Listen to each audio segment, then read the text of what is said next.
Welcome to This Explainer. Today, we're diving straight into what is arguably the ultimate human quest, our historic journey to the moon. I mean, think about it. For 200,000 years, we were a species entirely bound to Earth's gravity.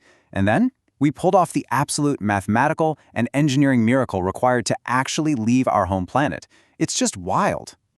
You know, for centuries, the moon was just this untouchable mystery. It was up there controlling our ocean tides, inspiring our oldest myths, but physically getting to it, that was pretty much the textbook definition of impossible.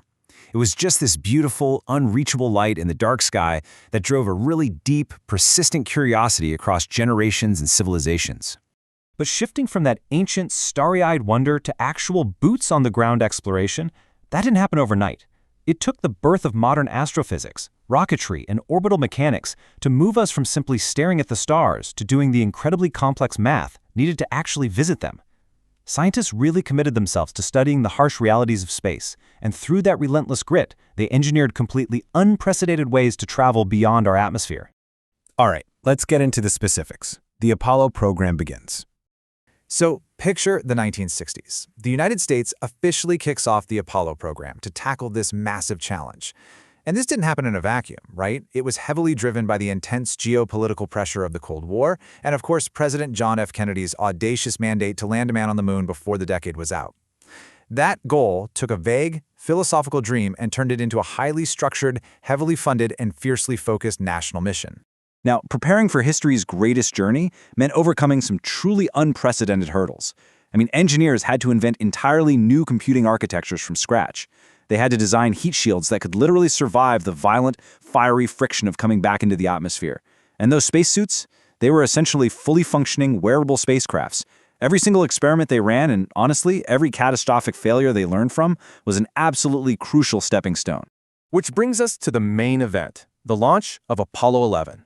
It's kind of crazy to think about, but the sheer weight of humanity's greatest dream ultimately rested on the shoulders of just 3 individuals. But those 3 astronauts, they were just the tip of the spear. Their mission was only possible because of the exhaustive, tireless work of roughly 400,000 engineers, scientists, mathematicians, and technicians back on the ground. Decades of massive, sprawling research all came down to the execution of this one tiny, highly trained crew. On July 16, 1969, Neil Armstrong, Buzz Aldrin, and Michael Collins embarked on this historic mission.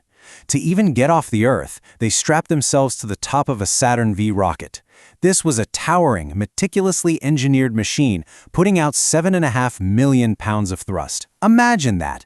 As that rocket cleared the tower, they literally left our planet behind, carrying the hopes of an entire species right into the absolute vacuum of space.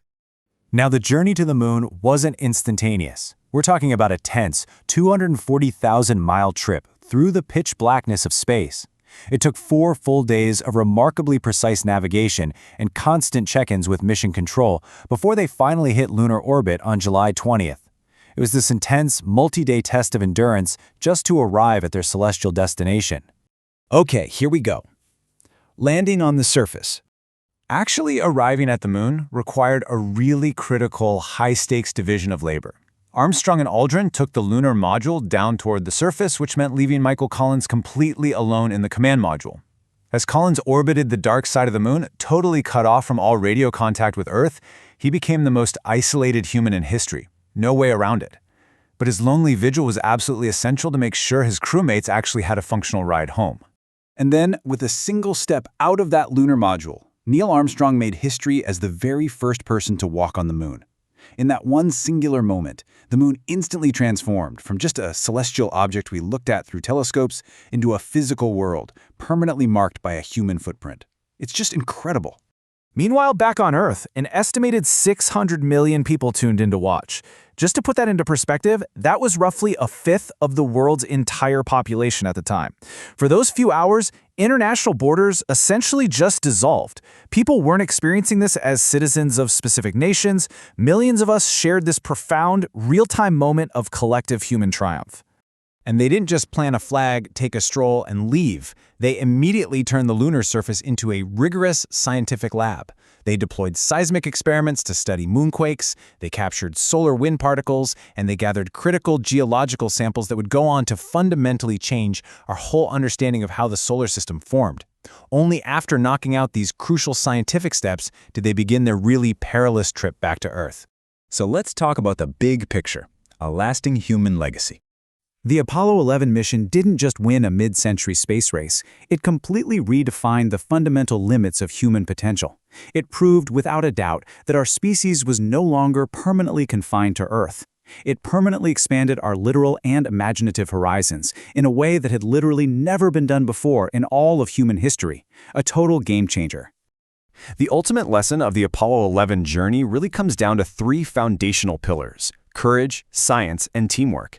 It proved that when you combine the rigorous scientific method with immense human bravery and unprecedented collaboration, the word impossible basically loses its meaning. We showed ourselves that we can achieve even the most difficult, overwhelming dreams. And that legacy is absolutely not confined to the history books. The success of that first moon landing acts as a permanent, ongoing catalyst. It's actively inspiring the scientists, engineers, and dreamers of today who are, right now, designing the modern missions to return to the moon and eventually to step foot on Mars. So, I'll leave you with this. If 1960s technology, combined with relentless courage and extraordinary teamwork, was enough to put humanity on the moon, what is the next impossible frontier we are destined to conquer? It's a question that challenges us all as we look toward the future of human exploration. Thank you for joining me for this explainer. Keep exploring.